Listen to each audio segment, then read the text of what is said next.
Bueno,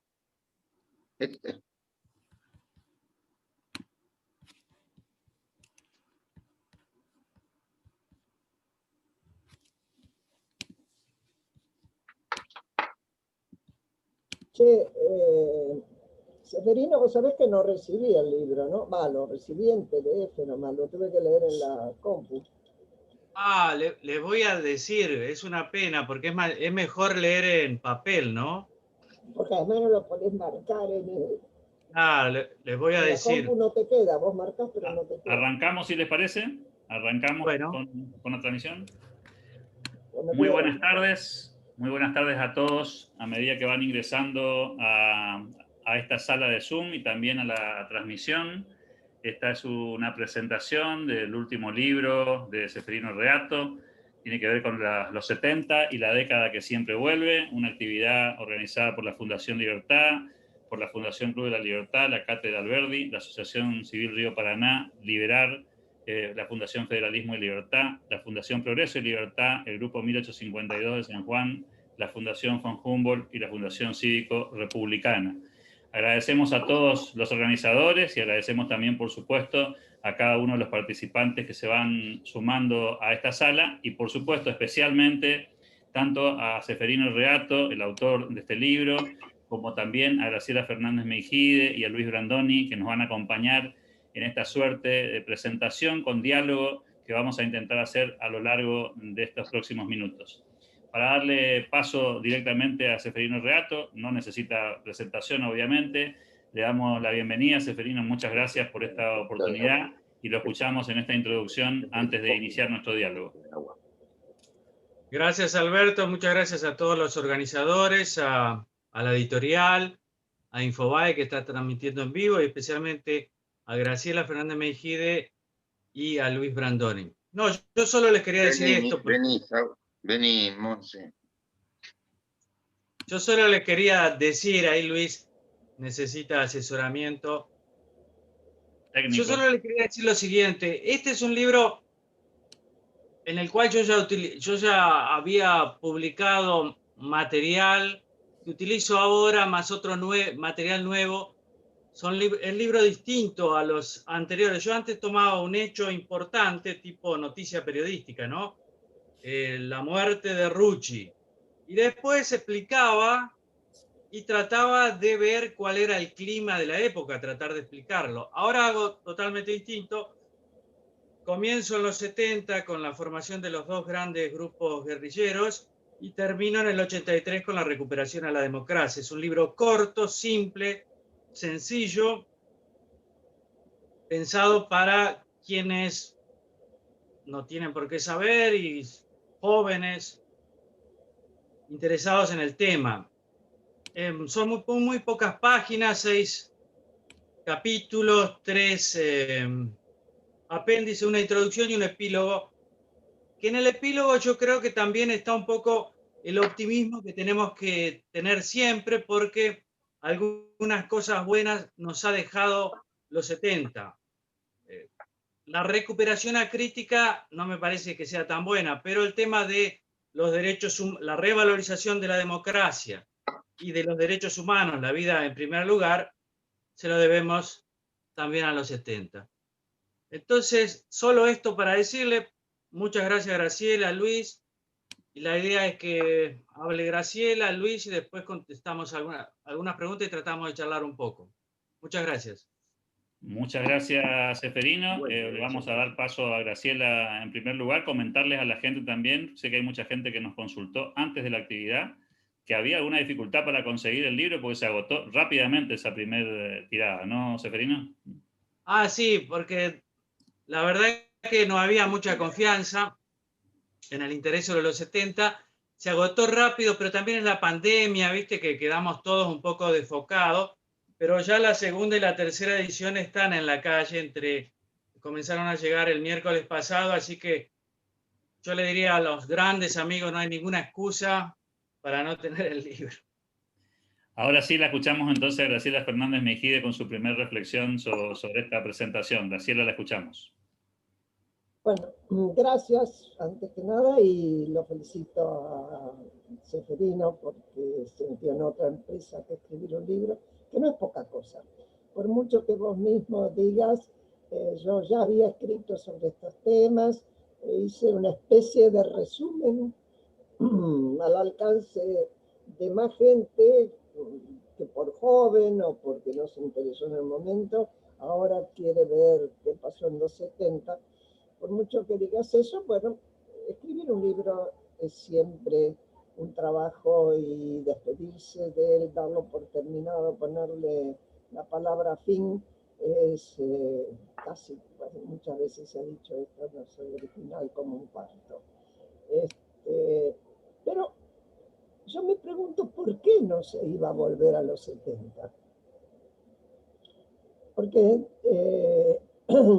cuando yo vi el título era como que fuera sorpresivo. Y la verdad es que es lo más natural que ocurra, ya que en la época de nuestra historia ha habido muchas situaciones muy dramáticas, con confrontaciones muy fuertes. ¿Para qué vamos a citar unitarios y federales? Incluso que produjeron mucha literatura propia incluso de los militantes de esa época, de los distintos sectores, sobre todo el sector unitario. Y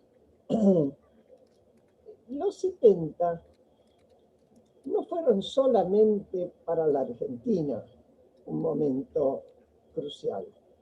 Los 70 fueron un momento crucial para toda América Latina, pero venía siéndolo ya antes, porque desde Europa mismo, con el fin de la guerra y la recuperación de la generación de la guerra, la recuperación europea, permitió que se aireara el pensamiento de las nuevas generaciones y empezaron ciertos cuestionamientos. No hay más que ver el Mayo francés, 1968.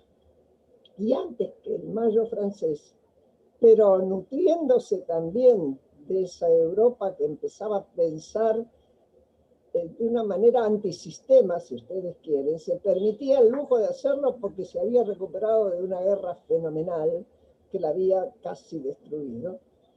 Aparece la Revolución Cubana en el 59, con fuerte influencia del pensamiento de esos que cuestionaban los sistemas. Y en la Argentina, como en toda América Latina, pero básicamente en la Argentina por la proliferación de universidades, todas esas ideas pegaron y pegaron fuerte, sobre todo en lo que fue la clase media. La clase media y la clase media alta. Si ustedes se fijan, si pudiéramos hacer un mapa con transparencias del número mayor de desaparecidos y detenidos políticos y lo aplicáramos sobre nuestras provincias, veríamos que la mayor parte ocurrió en lugares donde había universidades, como es el caso de Buenos Aires, Mar del Plata, Bahía Blanca, Córdoba, Rosario, etc. Y van a ver ahí concentrados incluso muchos desaparecidos de las provincias del interior que se desplazaban para estudiar, tuvieron que ver con esa influencia de un pensamiento, de dos pensamientos nuevos, básicos. Uno conectado, tampoco tan separados entre sí, pero uno conectado estrictamente con la Revolución Cubana y sus orígenes, y el otro conectado con la revolución que se produce al interior de la Iglesia Católica. La Iglesia Católica venía en Europa teniendo modificaciones con los padres, los curas obreros, etc. Llega el Vaticano II, liderado por Juan XXIII, el Papa Bueno, pone a la Iglesia de frente a la gente, la hace hablar a los curas en el idioma de la gente, dejan de hablar en latín, y los compromete con los de abajo, es decir, con los pobres. es el compromiso por los desposeídos. En América Latina, no solo hay sacerdotes que toman esa posición, pues Camilo Cienfuegos, etcétera, Camilo Torres, sino que un sector bastante extenso de la clase alta argentina, los hijos que provenían de familias nacionalistas católicas, viniendo de ese lado, van girando hacia un nacionalismo socialista. Lo que llaman nacionalismo socialista. Bueno, de ahí estas dos formaciones, las más importantes, porque como bien dice Ceferino, cuando uno cita al Ejército Revolucionario del Pueblo, el ERP, o el PRT, que era el brazo de la parte militar, o a Montoneros, la parte política era JP, la tendencia, como se llamaban en general, en realidad lo único que hacemos es mencionar aquellas dos agrupaciones que eligieron el camino de la lucha armada, pero que fueron concentrando otras muchas que se fueron gestando a partir de un quiebre muy fuerte que hay en la historia de la Argentina, que es el golpe del 55. Yo pondría los orígenes de toda nuestra violencia en el 55. El 55, para tumbar a Perón, un grupo de marinos, de aviadores de la Marina, bombardea la Plaza de Mayo, intentando bombardear la Casa de Gobierno para matarlo, pero lo que consigue es matar gente que había ido a defenderlo, que estaba indefensa. Y esa matanza, que nunca supe, por lo menos yo, estrictamente cuántas víctimas produjo, y la proscripción del peronismo que le siguió durante 18 años, fue creando una resistencia absolutamente peronista al principio, total y absolutamente peronista al principio, pero también le fue abriendo el camino a todo lo que fueron las acciones del Ejército Revolucionario del Pueblo. Yo creo que el libro de Ceferino apunta justamente a que entendamos todo esto, que recordemos esos hechos, y nos obliga a repensar todo el tiempo, porque yo voy a redondear acá, porque seguramente que después vamos a seguir charlando con distintas preguntas que nos vamos a ir haciendo. Al mismo tiempo, cuando termina ese enfrentamiento, que termina, primero, cuando se produce la presentación de Montoneros con el asesinato de Aramburu, el ERP, que venía engrosando sus filas porque era mucho más cuidadoso, menos abierto, trabajaba mucho más en células, se encuentra con que lo desborda la afluencia a Montoneros. Es decir, el hecho brutal del asesinato de Aramburu, a quien se identifica con el promotor de aquellas matanzas y toda esa represión, hace que la gente joven que estaba deseando ser protagonista se incorpore a esas fuerzas. Ahora, ¿qué cantidad de gente se incorpora? No son miles y miles. En el momento en que ocurre el golpe en el 76, donde ya Montoneros había tenido sus primeras divisiones fuertes por retomar la lucha armada después del gobierno, con Perón gobernando, después del asesinato de Rucci, y además también había sido muy castigado el ERP por el asalto al cuartel de Azul, y la gente además sintió que ¿a dónde iban? Porque una cosa era pelear contra las dictaduras, una cosa era pedir que Perón volviera, se podía hasta entender, es más, mucha gente votó por Perón porque con eso se confiaba en que realmente se iba a calmar los enfrentamientos que habían llegado al paroxismo cuando aparece la AAA. Sin embargo, esto después no ocurre y el golpe es recibido, casi diría yo, con alivio por buena parte de la sociedad, que no imagina que pueda ser algo diferente de lo que ya había venido siendo del 30 para adelante. Fue diferente.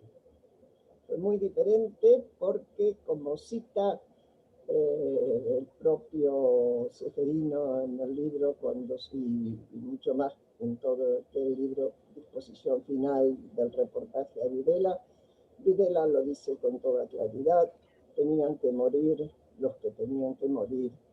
Y da un número que desgraciadamente, yo no sé si lo hizo ya aprovechando que era el resultado de la CONADEP, etcétera, porque el reportaje fue posterior, da un número bastante cercano al que tenemos de desaparecidos, ¿no es cierto? Bueno, yo creo que uno se debe preguntar ¿por qué no vamos a seguir hablando de los 70?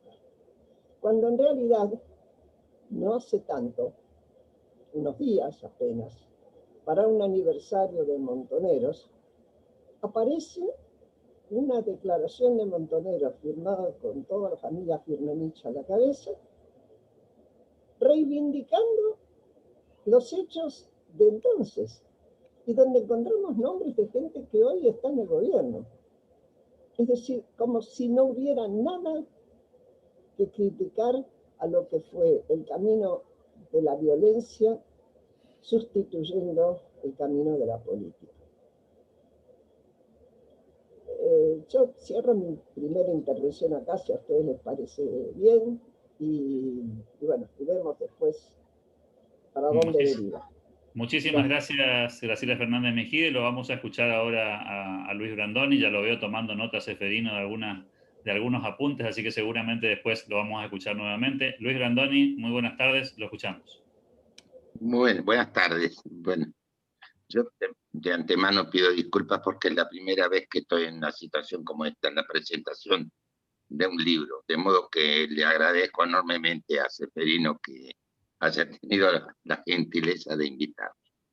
Y lo hago con gusto, porque sin haber acuerdo ni ensayo previo,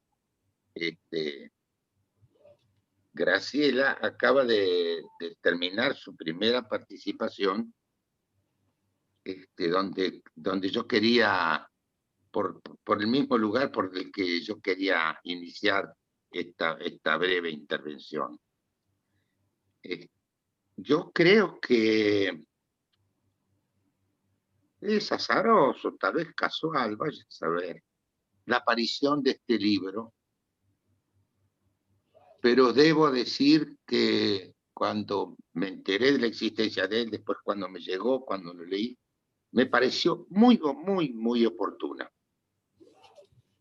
Lo que dijo en el final de su intervención Graciela, esa solicitada o manifestación de ex montoneros o montoneros, no sé si son ex, que pertenecieron al gobierno de Kirchner, reivindicando eso sin hacer la menor referencia a ninguna posibilidad de error siquiera, me pareció que era tan necesario esto porque yo he percibido, no con una certeza científica, pero he percibido a través de mis hijas, de mis nietas sobre todo, que yo tengo la sensación de que esos años 70, a los que se refiere en el libro Ceferino, no se enseñan en los colegios, no están, no forman parte de la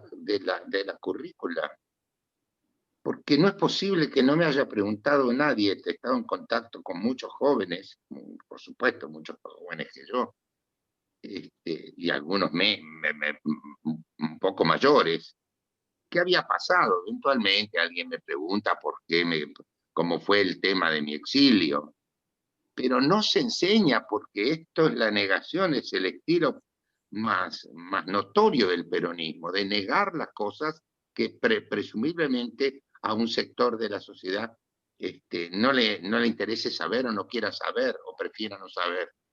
De modo que es oportunísima la aparición de este libro y es necesario, y no es volver a hablar de eso, hace mucho que no se habla de eso, y es imprescindible que los jóvenes de hoy sepan qué pasó, porque así como yo he criticado a mis contemporáneos que no le hayamos explicado a nuestros hijos o nietos qué fue la dictadura militar y qué significó el advenimiento de la democracia en la Argentina el 10 de diciembre del 83.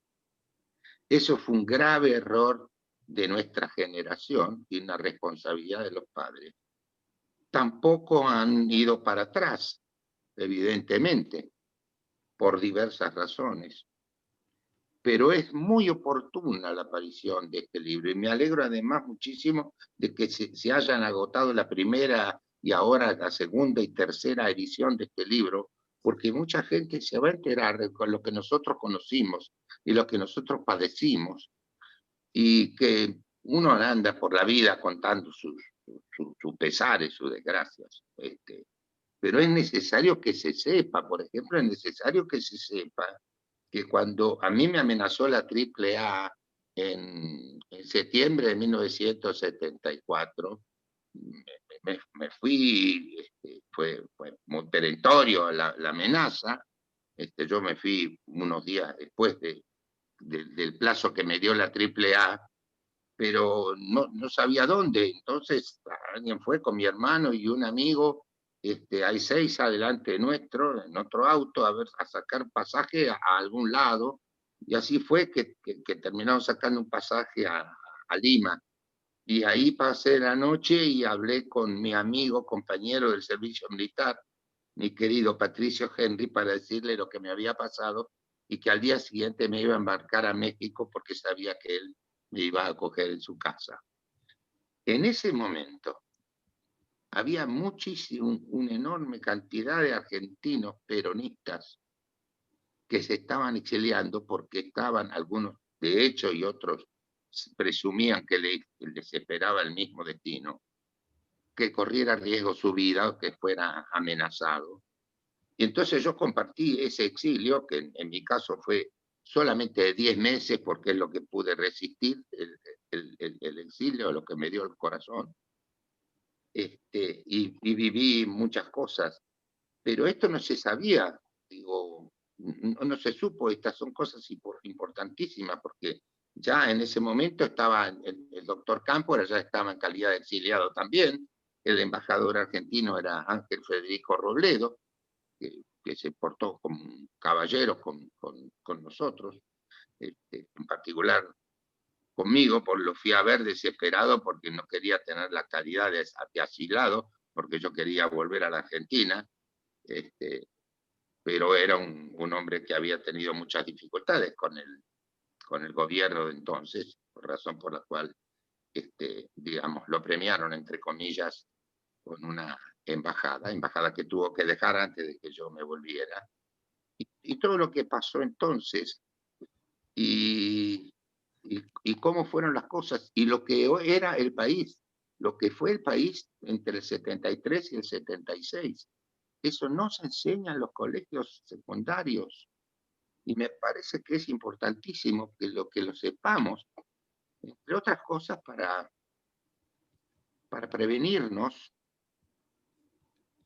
porque yo, por momentos y con una enorme angustia, huelo algo parecido a los 70, en este momento en la Argentina. Entonces me parece que es importante la aparición de este libro, que por supuesto me lo devoré, porque no solo porque estaba contando lo que era necesario que se contara, sino porque además, ¿por qué negarlo? Yo sentía que estaban hablando de mí un poco también, y de algunos otros amigos que gané en el exilio. Y bueno, y después todo lo que sigue en el libro es importantísimo, lo que fue del 76 en adelante. Es interesantísimo cómo se llegó a eso, lo que pasó, lo que fue la guerra de las Malvinas, la desesperación del sector de las Fuerzas Armadas de perpetuarse en el poder, y apelaron a ese recurso atroz, criminal, que fue plantearle una guerra a una potencia como Gran Bretaña, y el resultado, y las crueldades que después se cometieron, como por ejemplo, no permitir que los que quisiéramos ir a recibir a nuestros soldados que volvieron hasta Montevideo, después vinieron acá creo que a Puerto Sarmiento, no me acuerdo, en la soledad más absoluta, la crueldad de no haberlos podido recibir con lo que habían pasado, más los compañeros que habían dejado en la isla y en el mar. Estas cosas no se volvieron a hablar, y me parece que es muy importante que se sepan, porque creo que va a traer alguna consecuencia, va a traer cola, va a aparecer inquietud de mucha gente que no sabía esto, y no es tampoco, no estamos hablando de medio siglo, un siglo o un siglo y medio atrás, estamos hablando de una cosa relativamente reciente. De modo que me alegro de poder participar de esta presentación, porque yo creo que el libro va a tener una importancia enorme, y a diferencia de los libros anteriores de Ceferino, va a tener una, ¿cómo decirlo?, una actualidad que va a inquietar a mucha gente, y es bueno que eso ocurra. Es bueno que eso ocurra. Y yo también quiero escuchar otras opiniones, más las preguntas que haga el público, y sobre todo algunas de las reflexiones que, según Graciela o alguien dijo, estaba tomando nota Ceferino, a ver qué es lo que dice, porque me interesa muchísimo, más que lo que pudiera decir yo. Gracias. Muchísimas gracias, Luis Brandoni. Les cuento, mientras tanto, antes de darle paso nuevamente a Ceferino, que hay muchos mensajes de afecto, de reconocimiento, de admiración, tanto para Luis como para Graciela y Ceferino. En el chat luego les voy a comentar algunas preguntas que resultan muy interesantes, pero antes lo escuchamos a Ceferino con sus anotaciones y sus reflexiones. Yo diría, parezco Rosendo Fraga, ¿no? Yo diría, no, yo creo que, empezando por lo que dijo Brandoni, yo creo que la década es toda. Si bien comparto el tema del origen de la violencia política que fue anterior. Quiero decir, la década es toda porque son gobiernos militares, dictaduras, que son distintas, pero yo quería fijarme en el 73 y 76, que hubo 4 gobiernos constitucionales del peronismo que eran distintos. Fue como en una secuencia, tuvimos casi todos los peronismos de aquella época. Cámpora, Lastiri, Perón, Isabelita. Y eso a mí me parece importante. Después ver la dictadura, ¿no? La más sangrienta, violación de derechos humanos, que aún yo entrevisté varias veces a Videla y realmente todavía no logro comprender bien qué pasó ahí, pero después podemos hablar de eso. Pero sí el tema de no ser, y yo tengo mucho respeto por el peronismo, mi familia obviamente, muchos peronistas, mi mamá la principal, mi hermano, tengo mucho respeto por el peronismo, pero yo soy bastante exigente con el peronismo en cuanto a las responsabilidades históricas. Yo creo que la astucia del peronismo es siempre eludir responsabilidades. No fuimos nosotros. Isabelita, López Rega eran dos locos. Isabelita estaba loca, López Rega era astrólogo. No, yo pienso que Isabelita y López Rega expresaban a un sector del peronismo, minoritario tal vez, pero que en un momento tuvo mucho poder. En el 74 hasta el 76. O tal vez antes, pero bueno, para usar fuerte. Yo creo que eso, la responsabilidad histórica de los partidos, es algo que nosotros tenemos que exigir. Pero yo creo que Luis y Graciela también ponen el eje en la opinión pública. Quiero decir, y ser cuidadoso con esto, no puede haber violencia política si no hay un consenso de sectores sociales. Es decir, personas a las cuales el asesinato de alguien, el robo a una empresa, el secuestro de alguien,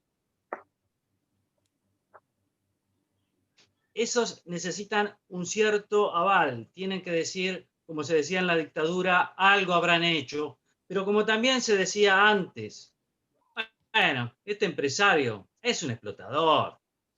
Este militar, y bueno, son todos iguales. La policía, ¿qué es un policía? Es un tipo, forma parte del orden oligárquico. Al final son tipos que están defendiendo a los ricos. Es decir, de un lado, que nosotros nos recordamos de la dictadura y de la ignominia que causa ese tema de decir algo habrán hecho. Eso también, o sea, las fuerzas políticas tienen su responsabilidad, nosotros también.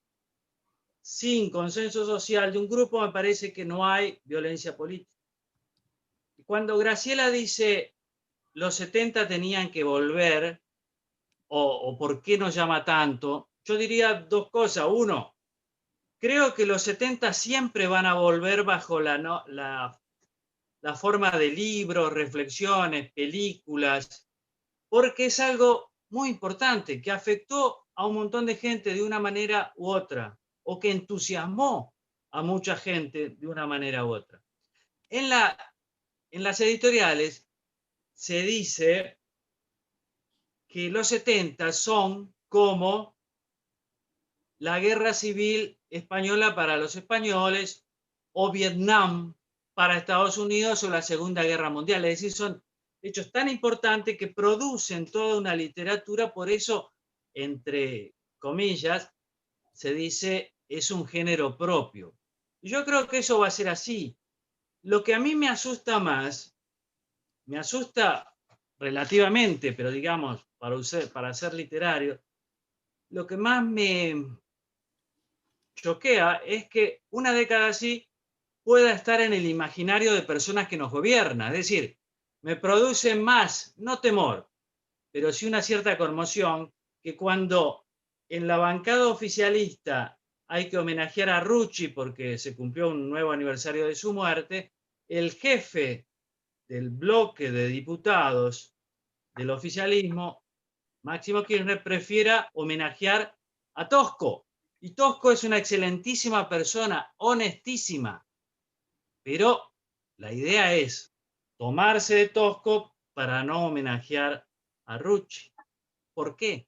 Entonces, eso es lo que a mí me da vuelta. Y después el tema de las ocupaciones, que tiene un parecido, como el tema de los observatorios, defensorías sobre la libertad de expresión, como esa relatividad o ese relativismo con el cual se encara la violación de derechos humanos en Venezuela. Es decir, son todas cuestiones que me retrotraen a los 70, donde también había en los gobiernos, por parte de los jóvenes más militantes, una un cierto desprecio o desdén por la democracia. Es decir, la democracia era mejor que la dictadura, pero era limitada. Ser demócrata reformista, aparte que había pocos, era como ser medio cobardón, ¿no? Porque si la historia nos está marcando que vamos al socialismo y que la violencia es partera de la historia, las formas democráticas, en fin. Y eso me parece que ahí sí yo pondría la atención, porque la democracia nosotros, como una vez lo recordó Graciela en una charla, que le decía Marco Aurelio García, el gran asesor en política exterior de Lula, él decía, si no recuerdo mal, lo que contó Graciela era, Marco Aurelio García decía, yo valoré los derechos humanos cuando estaba siendo torturado. Quiero decir, los derechos humanos no son relativos, digamos, todos los derechos sabemos que son relativos, pero no tanto. Digamos, cuando hay una violación evidente en Venezuela, ahí no hay relativismo posible, ¿no? Entonces, me parece que en ese sentido, la vuelta a los 70 es algo que dice mucho también de la falta de conciencia cívica nuestra y de una escasez de ideas en el oficialismo o en sectores del oficialismo de quienes son más jóvenes y presuntamente deberían ser más frescos en sus ideas. Eso diría yo. Muy bien, Seferino, y me pide la palabra a Graciela, que se la vamos a dar para que seguramente haga alguna reflexión sobre esto. Les cuento que hay varias preguntas y picantes en el chat, así que después de la reflexión de Graciela y seguramente de Luis también sobre esto último, me gustaría compartir algunas de ellas. Graciela, la escuchamos. Son sobre señalamientos a partir de lo que dijo Seferino. Seferino, te quedaste corto, porque en realidad cuando enumeraste los distintos personajes que gobernaron, tenías que haber puesto Luder también. Luder fue uno de los que firmó el operativo Independencia y después en el juicio a las juntas dijo que aniquilar no significaba matar a la gente, sino aniquilar su capacidad combativa, es decir, quitarle las posibilidades de armarse. Cuando la palabra aniquilación la usó por primera vez Juan Domingo Perón, el día que mataron al oficial Gay era, y su mujer en el asalto al cuartel de Azul, y después con Rucci. Y los vamos a matar uno por uno, los vamos a perseguir uno por uno. Es decir, no era chiste y estaba en la concepción del peronismo de ese momento, que es un partido que viene de un general y que tiene una concepción verticalista militarista. Eso no podemos olvidarnos de esas realidades. Otra cuestión, Seferino.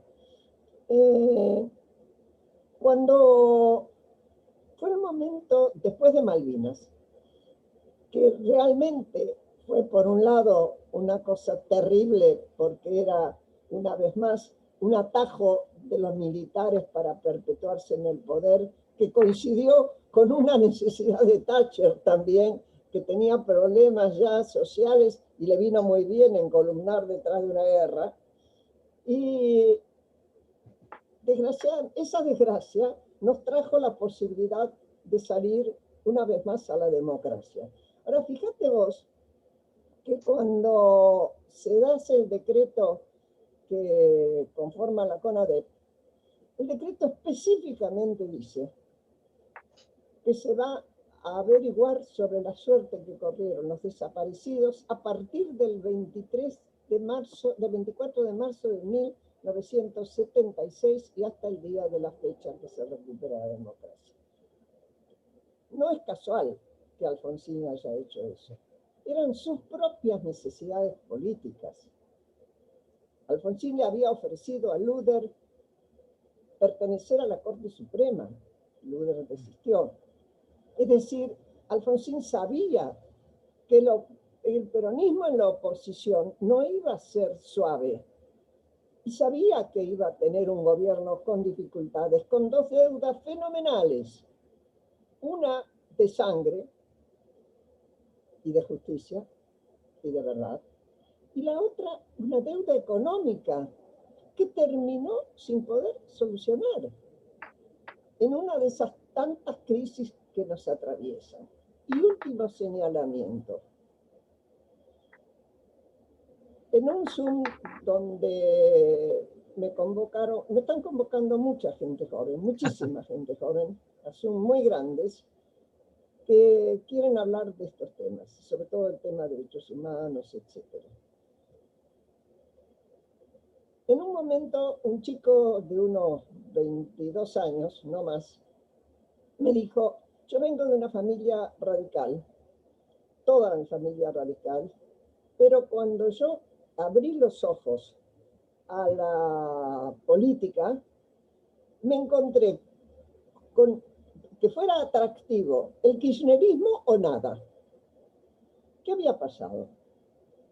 Y lo que pasó fue que el fracaso de la alianza liquidó el radicalismo, también liquidó al FREPASO como tercera fuerza, pero nueva, pero la había liquidado al radicalismo, que era el partido más antiguo. Y la oposición se quedó, acuérdense ustedes lo que fue la elección, demoró 2% de los votos, se quedó sin atractivo que ofrecer. ¿Cuál es la habilidad del populismo kirchnerista? La de armar un relato atractivo. Y los relatos atractivos tienden a heroizar.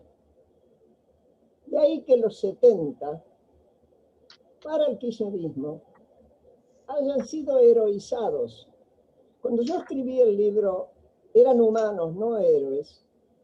Era justamente, ingenua yo, porque quería frenar esa corriente de heroización de algo que lo que había traído era dolor, sufrimiento y pura pérdida. Y nada creativo. Y nada creativo. Bueno, gracias. Acá dejo. Muchas gracias, Graciela. ¿Lo escuchamos, Luis? No, simplemente no, estoy encantado de estar escuchando. Estoy encantado.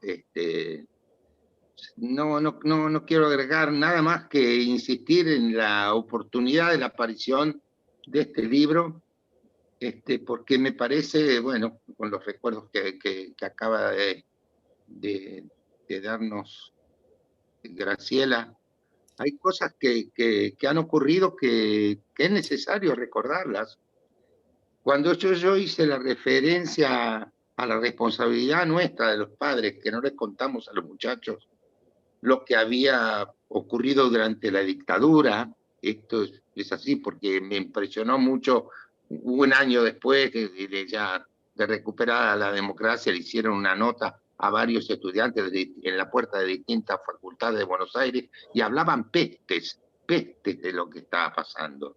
Y yo dije, pero los papás de estos chicos, ninguno se le ocurrió decirle, mira, ustedes tienen que disfrutar de esto que tenemos ahora, porque cuando estaba la dictadura y ustedes tardaban 15 minutos más del horario que habían dicho que llegaban a casa, nosotros estábamos con el corazón en la boca, preparados para empezar a llamar a los hospitales o a las comisarías.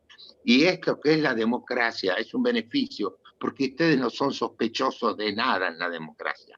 Este tipo de cosas, más lo que mencionaba, por ejemplo, en la legislatura de la provincia de Buenos Aires, el reconocimiento a José Ignacio Rucci y la contraoferta, que no tiene nada que ver, porque fueron dos dirigentes muy distintos, y negarse a reconocer eso, esto es lo que puede confundir a mucha gente y necesitamos contar la verdad. Y este libro cuenta la verdad sobre un capítulo tremendo de la historia argentina, y es bueno que se sepa, y que se sepa también cómo fue el tema de los derechos humanos.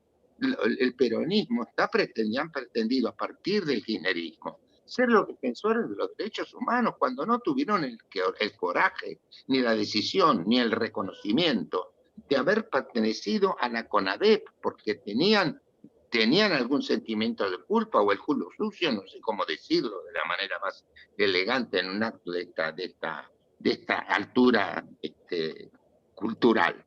Pero tampoco es cuestión de, me parece que se hace necesario que sepamos de dónde venimos, aunque sea de más cerca, pero que hay otras opciones, y yo creo que además es muy bueno en este momento, porque en lo personal estoy convencido de que se ha producido un cambio muy importante en la sociedad argentina, y yo no recuerdo un interés, un fervor, un entusiasmo, una necesidad de expresarse en términos políticos, no partidarios, políticos, como esto, lo que está ocurriendo en este momento en la Argentina, salvo el 83, que fue un año con un fervor en la gente, bueno, salíamos de la dictadura y cosas. Pero este cambio me parece que es importantísimo para tomar nota del pasado reciente, del menos reciente, pero que forma parte, sin ninguna duda,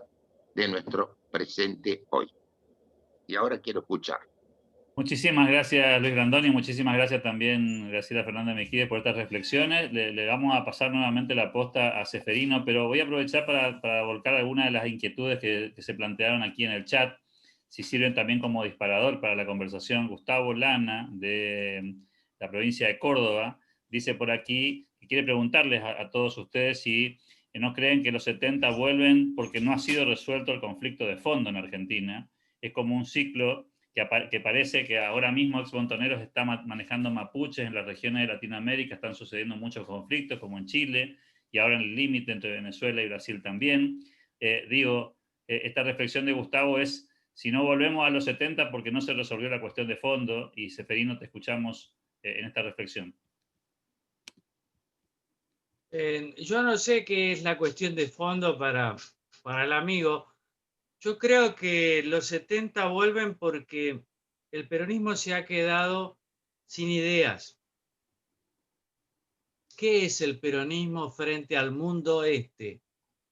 No hay receta, no hay discurso coherente del peronismo. Por lo tanto, los únicos que tienen coherencia, para mi modo de ver, alguna coherencia, toda equivocada, pero alguna coherencia, es Cristina y sus discípulos. La Cámpora en primer lugar. Tienen una explicación de la historia, como dice Graciela, es una explicación atractiva, tiene héroes, y a partir de esos héroes, estos jóvenes, ya no tan jóvenes,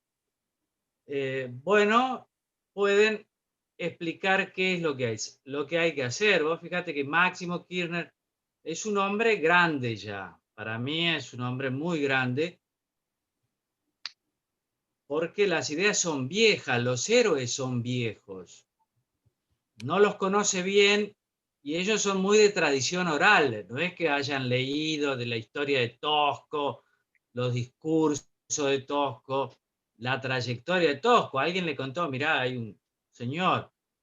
Entonces, me parece que ante la orfandad de discurso del peronismo, que probablemente tenga que ver con que el sujeto que expresaba cambió demasiado, pues que no se sabe bien qué hacer, y ese es el único reservorio de ideas que tienen. Por eso yo creo, sí, que este es un momento, como dice Luis también, muy impresionante en varios sentidos, y la historia, lo que me parece histórico es que el peronismo tenga que ser gobierno en una situación de crisis tan fuerte, sin cajas, sin dinero fácil, y ahí quiero ver qué va a pasar. Yo creo que para el peronismo es una prueba muy, muy fuerte, y lo único que tiene es eso. Graciela, sí, la escuchamos. Sí. Vos dijiste una frase recién, el peronismo ha cambiado mucho lo que expresaba. En realidad, el peronismo expresaba el proletariado. Hace rato que el peronismo no lo expresa más, y muchísimo menos a los sin trabajo. Fíjense lo que fue la última marcha, el apoyo del 17 de octubre. ¿Qué diferencia había entre la marcha del 17 de octubre y la del 12 de octubre? Todos autos que daban vuelta, con gente que manejaba un auto. ¿Dónde estaba la gente por la que decían en el peronismo que se estaba pidiendo? Es decir, los pobres. De los pobres estamos hablando, y de los pobres se habla.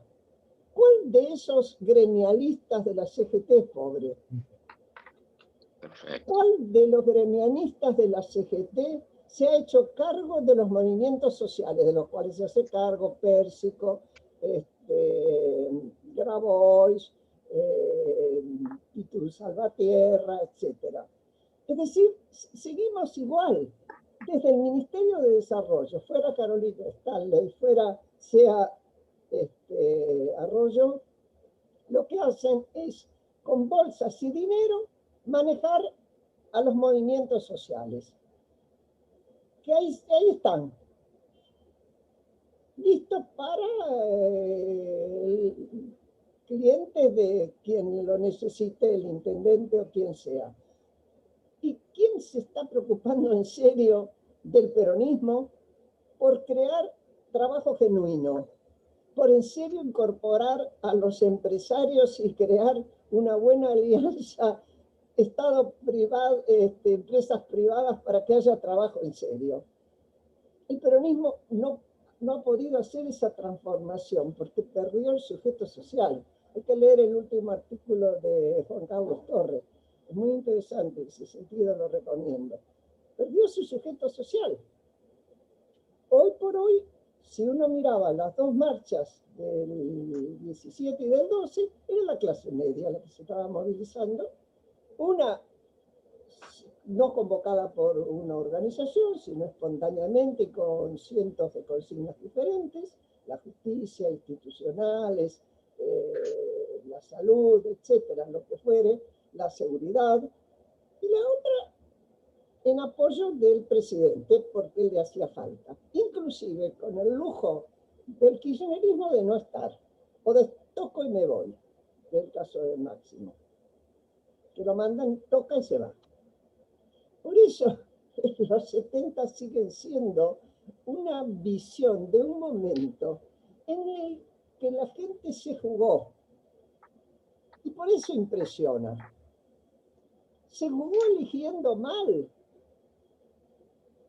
eligiendo entregar la vida y tomar vidas en lugar de seguir haciendo política.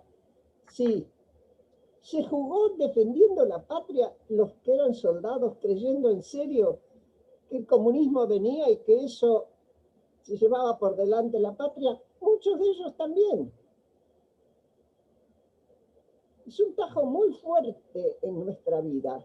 Yo sé que les parece raro que yo pueda decir eso. Bueno, ya no les parece más raro.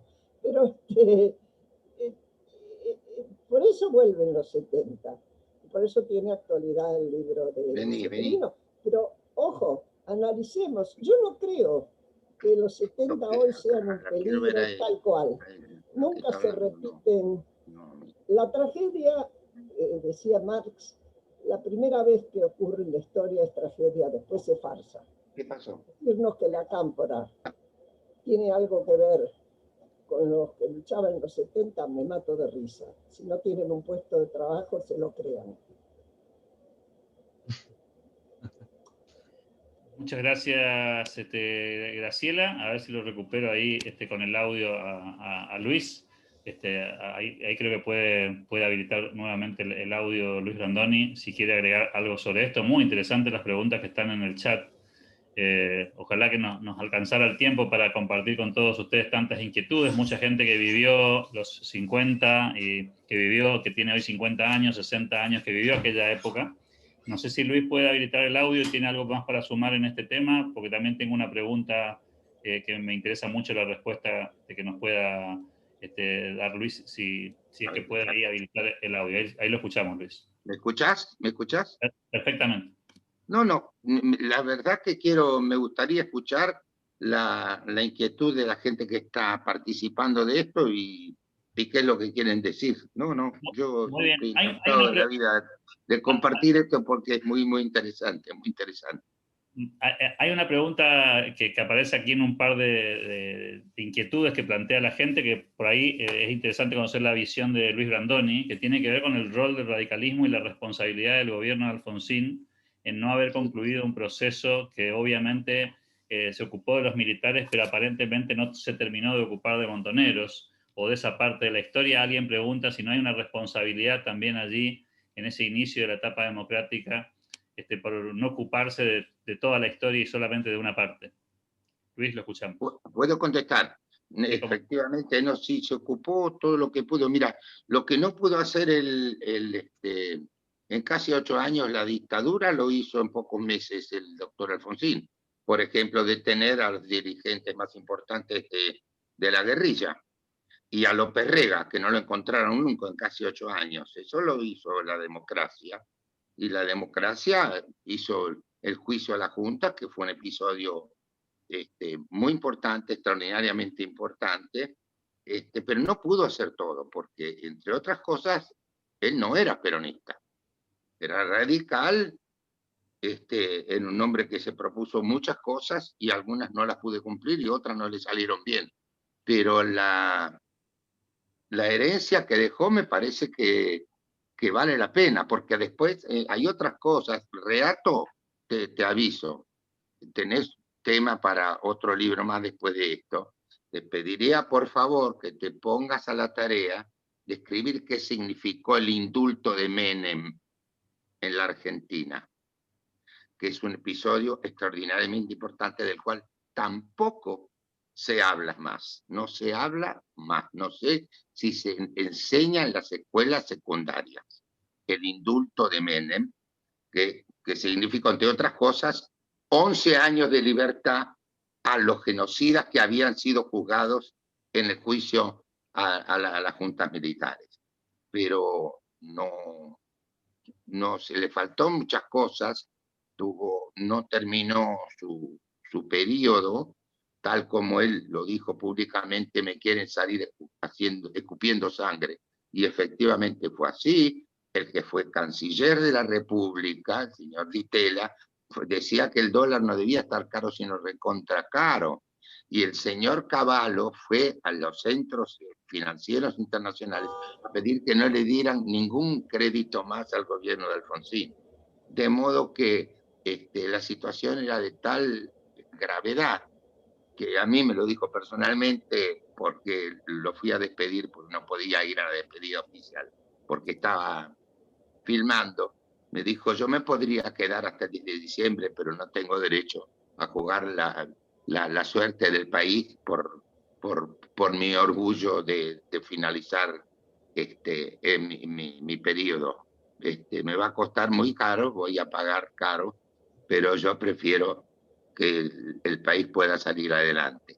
Y a esa persona que ha preguntado esto le pediría un poquito más de piedad con un hombre que hoy tiene la estatura de un prócer, Juan Canto, que murió 20 años después de dejar de ser presidente, y el pueblo, gran parte del pueblo, los va a despedir.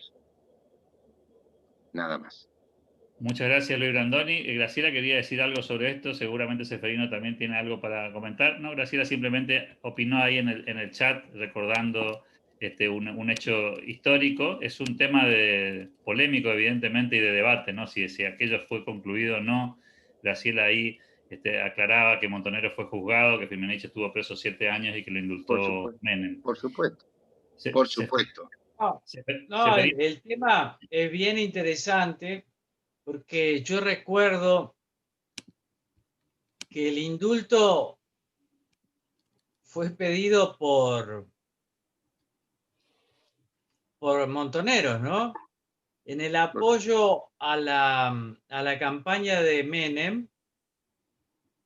Y después en Clarín salió una nota, me acuerdo. Había un pedido formal, digamos, de Montoneros de hacer un indulto para los jefes militares y los jefes guerrilleros, con todo el tema, ¿no?, de la unidad nacional, acá, bueno, acá se termina todo, los que combatieron de un lado, del otro. Y eso está firmado incluso, lleva la firma de todos los que eran en aquel momento más o menos parecida a la solicitada que hacía referencia Graciela. Pero claro, todo eso, lo que pasa es que Alfonsín, cuando yo lo veo así, pero sin haberlo estudiado mucho, cuando Alfonsín hace los decretos donde ordena la investigación, la creación de la CONADEP, también el juzgamiento de los titulares o de los jefes de las primeras 3 juntas militares y algunos otros militares, y también un listado de jefes guerrilleros del ERP y de montoneros. Todo eso para mí interpreta su base electoral fuertemente. Pero el juzgamiento de los jefes guerrilleros montoneros sacude mucho al peronismo. O sea, el peronismo no le hace ninguna gracia. Un poco porque hombre fuerte en el Senado era Vicente Leónides Sadi, ¿se acuerdan? El gran caudillo catamarqueño, que además era el referente político de Montoneros y de sus herederos, que se llamaba algo así como Intransigencia y Movilización, hasta tenía un diario. Es decir, y él manejaba el Senado y manejaba el nombramiento de jueces y otras cosas importantes, y lo hacía valer. Entonces todo eso para Alfonsín fue muy incómodo, porque en realidad el peronismo lo que quería hacer era borrón y cuenta nueva, que era la expresión de su candidato a presidente Ítalo Luder, y por eso es que, como decía Brandoni, lo recordaba bien, el peronismo no quiere integrar a la CONADEP y sus lugares quedan vacíos. Tampoco, creo yo, me acuerdo, si no recuerdo mal, las Madres de Plaza de Mayo de Bonafini, pero digo, para Alfonsín esa decisión fue muy valiente y políticamente muy inconveniente. Y creo que eso hay que decirlo. Me parece que el peronismo trabó mucho eso. Después con Menem el indulto fue una idea de terminar con los juicios de un lado y del otro. Hay varias preguntas para compartir con ustedes, pero tenemos muy poquito tiempo, no queremos abusar de la generosidad tanto de Luis, Graciela como de Seferino y por supuesto de los que están participando, pero me voy a quedar con una y voy a empezar la ronda de respuestas con Graciela y para tratar de concluir luego con Luis y con Seferino.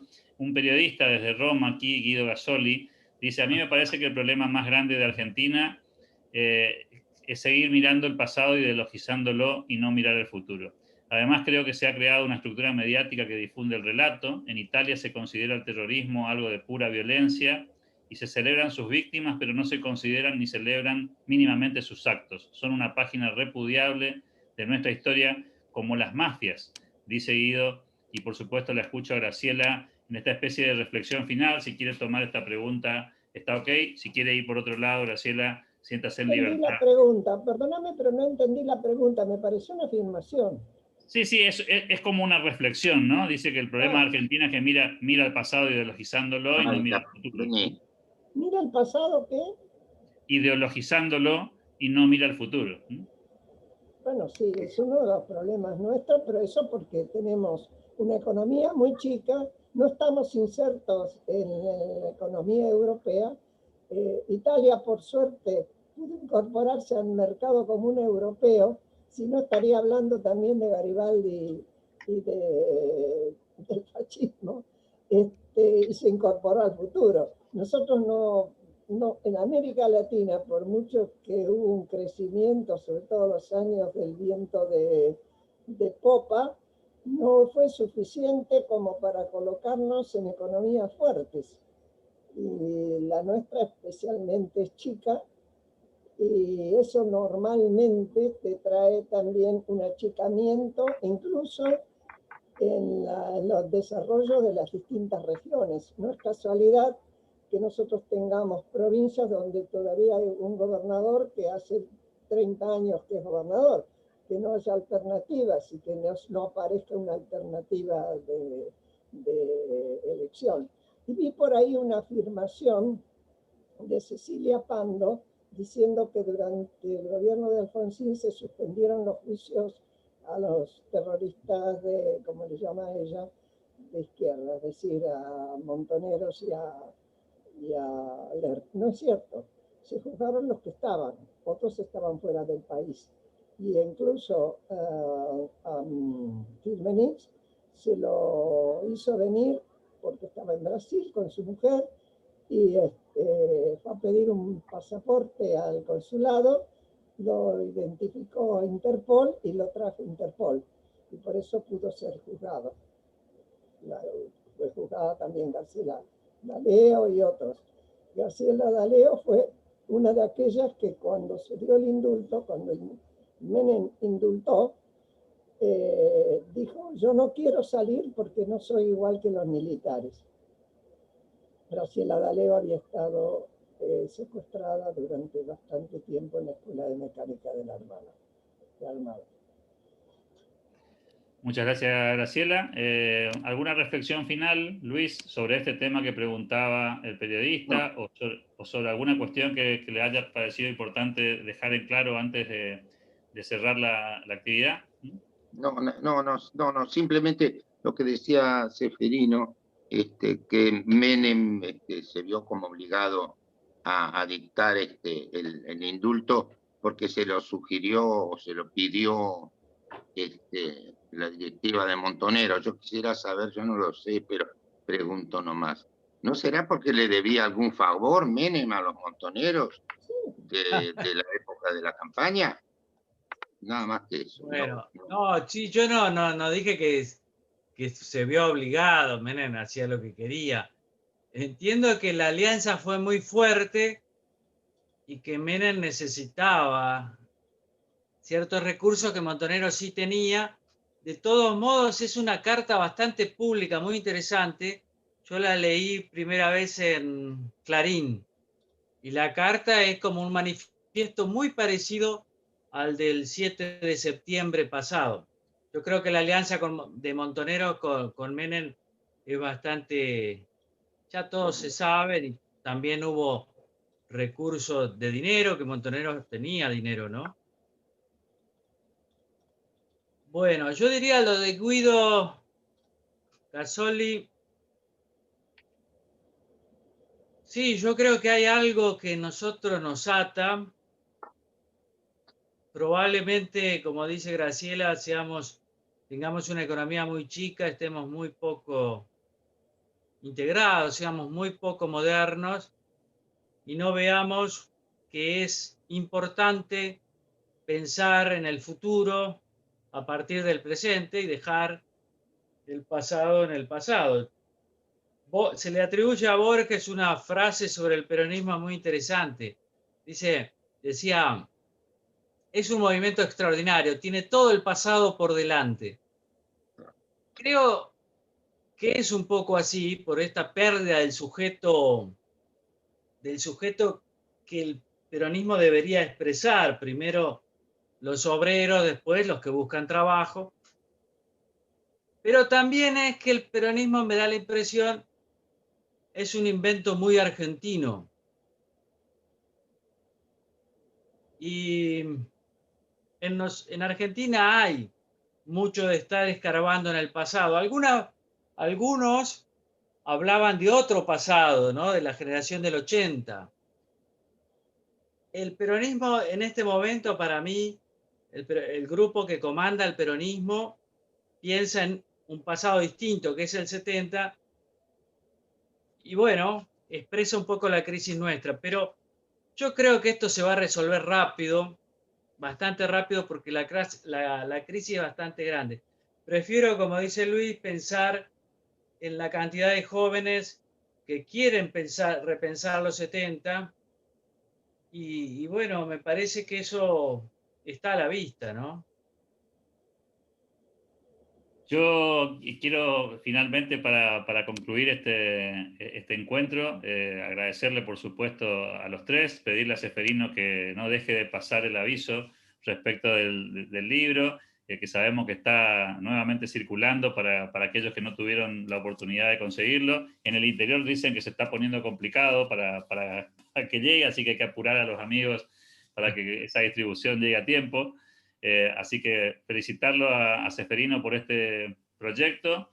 Vi que el amigo Luis Brandoni le ha tirado una tarea para el hogar, para trabajar un nuevo libro, que seguramente será también igualmente demandado. Gracias Luis Brandoni, gracias Graciela Fernández Mejide. Si alguien tiene algo más que aportar, los escuchamos.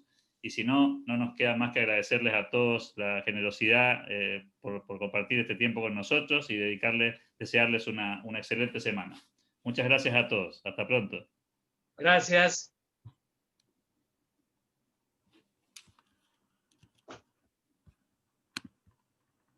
Muy bien, muy bien.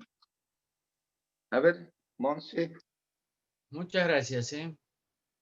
Ay, la veo a Tana, mirá. Sí. Y a